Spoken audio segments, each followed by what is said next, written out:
오랜 기도에 하나님께서 바벨론을 사용하여 남유다를 심판하겠다라는 말씀을 주셨습니다.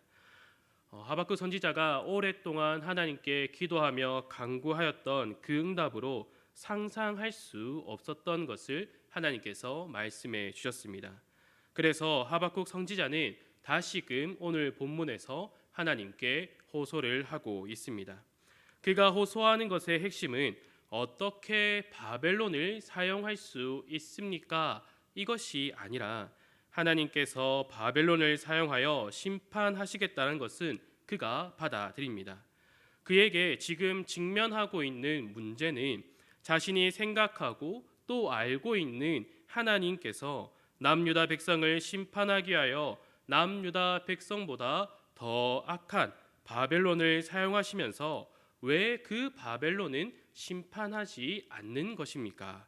그리고 하나님께서 바벨론을 사용하시는데 그들의 무자비하고 잔인한 그 일들을 통하여서 자신이 알고 있는 하나님의 거룩한 성품과 일치되지 않는 그 문제로 인하여서 그는 지금 괴로워하고 있습니다.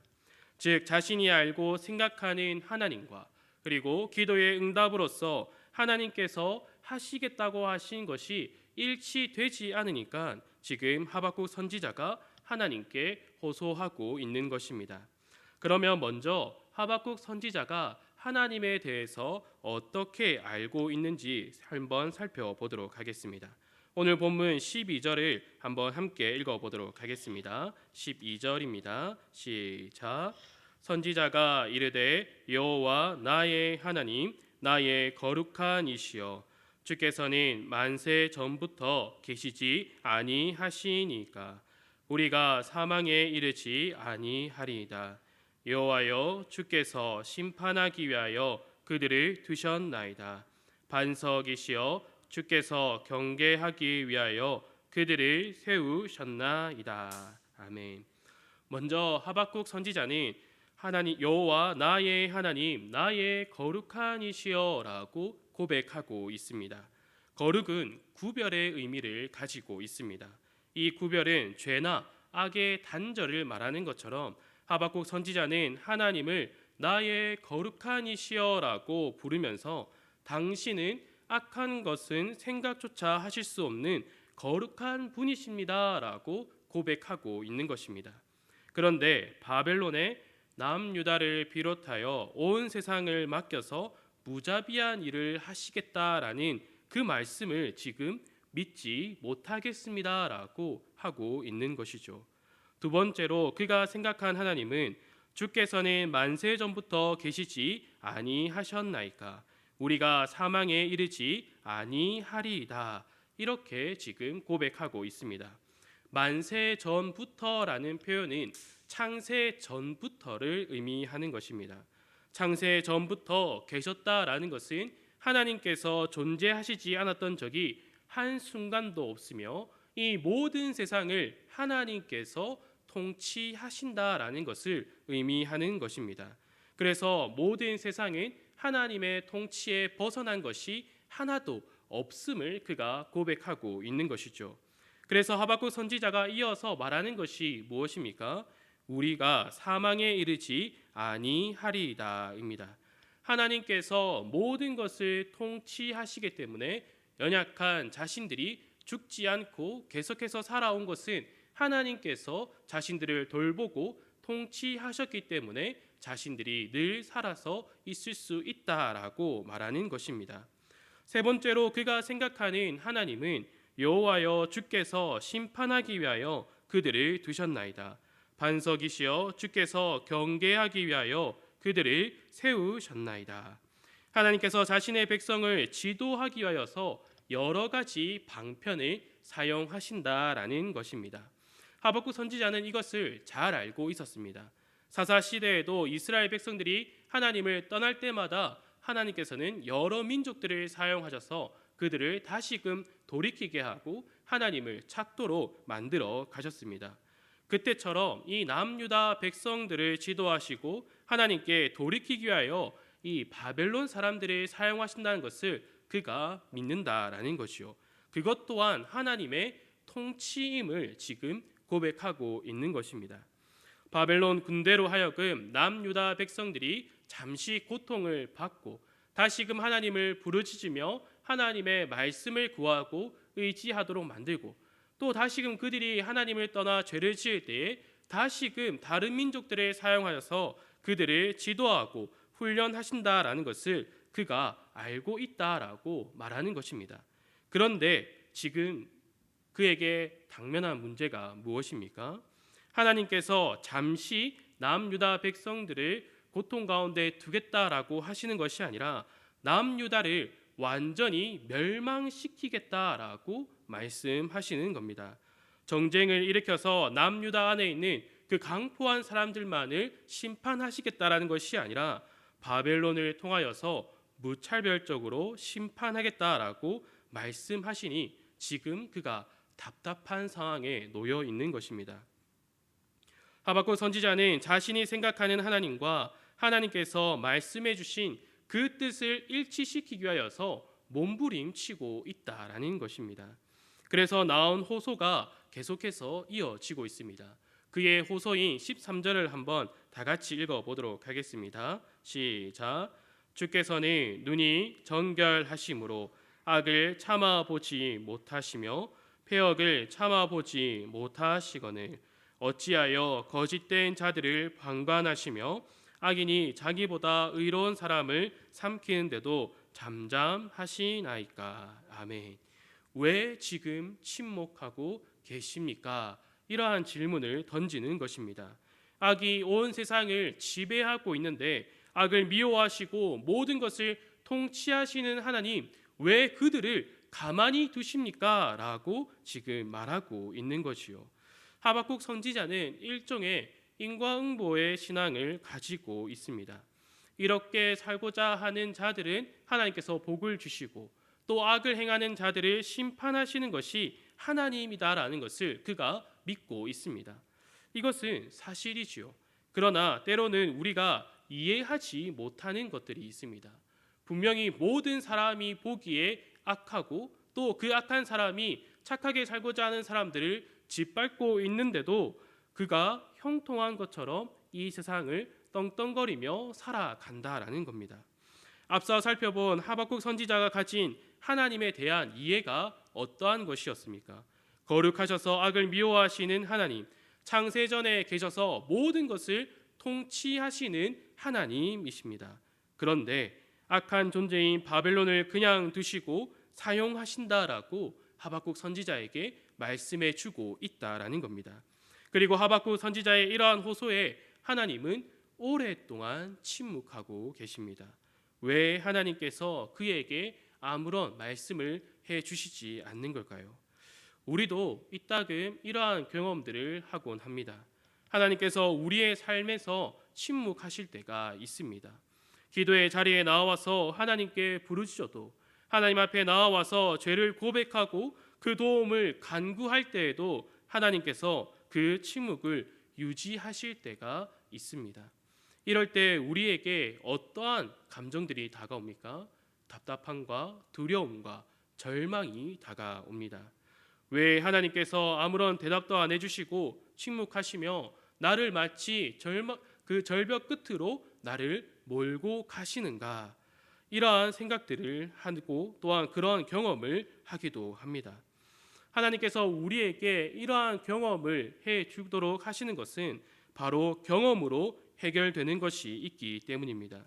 하나님께서 여러 선지자들을 통하여서 북이스라엘과 남유다에게 그 말씀을 선포하도록 하셨습니다. 그러나 그들은 하나님의 말씀을 듣지도 않으며 하나님을 두려워하지도 않았습니다.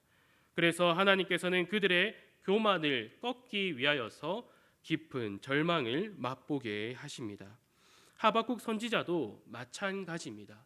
그가 비록 선지자로 부름을 받았고 하나님의 말씀을 선포하는 자로 부름을 받았지만 그에게도 교만한 모습이 있다라는 것입니다.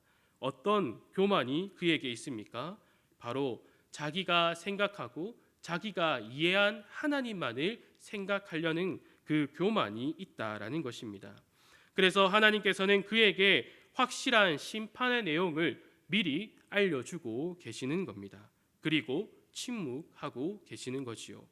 이처럼 하나님께서 우리에게 침묵하시는 것은 우리 안에 있는 교만을 꺾기 위하여서 침묵하신다라는 것을 우리는 알아야 합니다. 우리에게 어떤 교만이 있습니까? 하나님을 온전히 의지하지 않아도 내 힘으로 이 세상을 살아갈 수 있다라는 생각을 가지고 살아갑니다. 그러다가 어떤 문제가 부딪히면은 우리는 어떻게 행동합니까? 예배에 조금 더 참석하면 문제를 해결해 주시겠지.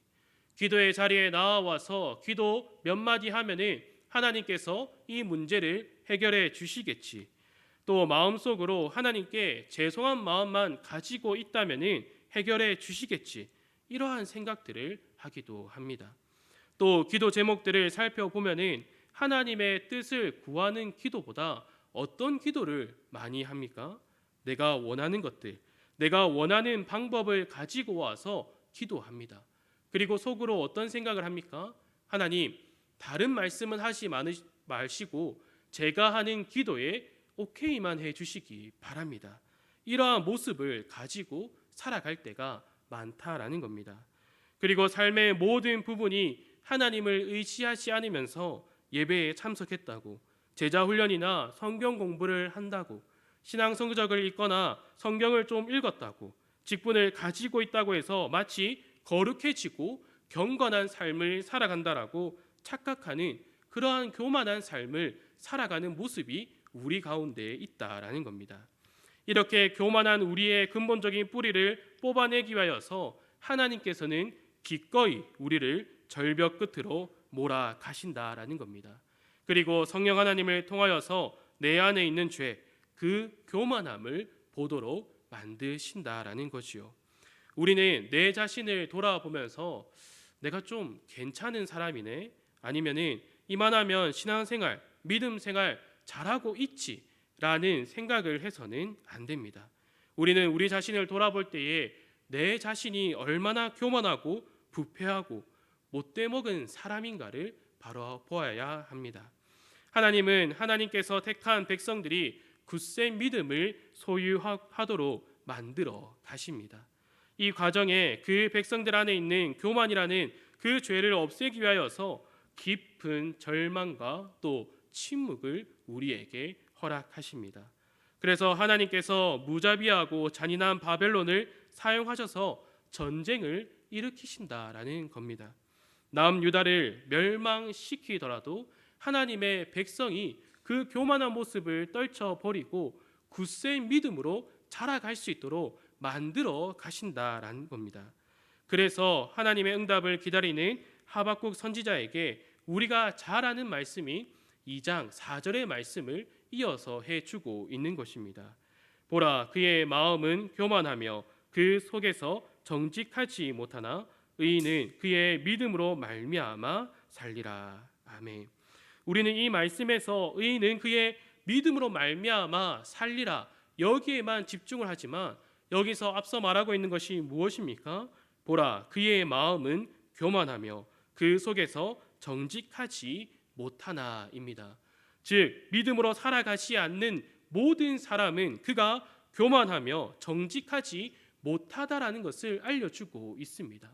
그래서 하나님께서는 교만하고 정직하지 못한 그 백성들을 하나님 앞에 의로운 자로, 믿음이 굳센 자로 만들어 가신다라는 것을 이 본문을 통하여서 알려주고 있다라는 겁니다. 이것이 우리가 이해하지 못하는 하나님의 사랑입니다. 우리가 생각지 못한 모습으로 그 하나님의 사랑을 우리에게 향하도록, 우리에게 그 사랑을 베풀어 주신다라는 겁니다.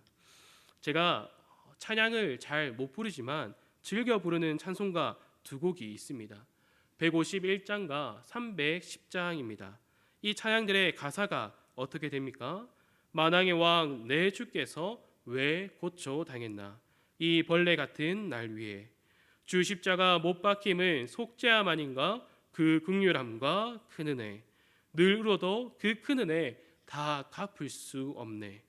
아, 하나님의 은혜로 이 쓸데없는 자 왜 구속하여 주는지 난 알 수 없도다. 왜 내게 굳센 믿음과 복음 주시는지 난 알 수 없도다. 왜 내게 성령 주셔서 내 마음 감동에 예수 믿게 하는지 난 알 수 없도다. 하나님께서는 자신의 백성, 성도가 교만한 모습으로 살아가도록 내버려 두지 않으십니다. 말씀 앞에 순종하도록 많은 것들을 그의 삶 가운데서 허락하시고 또 침묵하십니다. 나에게 많은 문제들이 생기고 하나님께서 나를 버리신 것처럼 나에게 아무런 말씀을 하지 않으실 때 우리는 하나님을 떠나는 것이 아니라 내 자신을 더 깊이 돌아보아야 합니다. 그리고 내 안에 있는 교만을 깨닫게 해달라고 우리는 구해야 하는 것이죠. 내가 그저 잘 살아간다고 해서 다른 사람들보다 신앙생활 조금 더 한다고 해서 우리가 하나님 말씀에 온전히 순종하는 자들이 아님을 우리는 내 모습을 보면서 깨달아야 한다라는 것입니다. 그래서 우리는 우리 안에 있는 그 모든 교만함을 깨뜨려야 합니다. 그리고 오직 하나님의 뜻에 말씀에 순종하는 그 굳센 믿음으로 자라가야 한다라는 것입니다. 그저 어리고 연약하고 어리석은 그 믿음에서 머물러 있는 것이 아니라 하나님께서 원하시고 또한 우리에게 말씀하시는 그 굳센 믿음으로 자라가야 한다라는 것이요. 우리가 말씀을 통하여서 알 수 있는 것이 무엇입니까? 이러한 믿음의 삶을 내가 원한다고 해서 살아가는 것이 아니라 하나님께서 그러한 삶으로 인도하신다라는 겁니다. 하나님께서 이것을 우리에게 분명하게 말씀해 주고 계십니다. 그러면 우리가 해야 할 것이 무엇입니까? 이 말씀을 꼭 붙잡는 것입니다. 이 말씀을 꼭 붙잡음을 통하여서 나의 모든 교만함을 깨뜨려서 하나님께 순종하여 더욱더 굳센 믿음으로 자라가는 우리 모든 성도들이 되기를 간절히 소망합니다. 기도하도록 하겠습니다. 하나님 아버지 감사합니다. 우리가 삶을 살아갈 때에 우리가 믿음의 삶을 살아간다고 내가 다른 사람들보다 더 나은 신앙생활을 하고 있다라는 그 모든 교만함에서 벗어날 수 있도록 우리를 붙들어 주시옵소서. 또한 내가 알고 있는 그 하나님으로 하나님을 축소시켜 생각하지 않고 모든 것을 하나님께 기도로 아뢰음을 통하여서 하나님을 더 깊이 깨달을 수 있도록 붙들어 주시기 간절히 소망합니다. 내가 생각한 그 하나님을 의지하는 것이 아니라 말씀을 통하여 깨닫는 그 하나님만을 온전히 의지하고 또한 하나님 말씀을 깨달아서 그 말씀을 더욱더 순종하는 삶을 살아갈 수 있도록 우리의 모든 삶을 지도해 주시길 간절히 소망합니다. 더 이상 이러한 연약한 믿음에서 머물러 있는 것이 아니라 하나님께서 이끌어 주시는 더욱더 굳센 믿음으로 우리를 자라갈 수 있도록 붙들어 주시옵소서. 이 모든 것 예수님의 이름으로 기도드립니다. 아멘.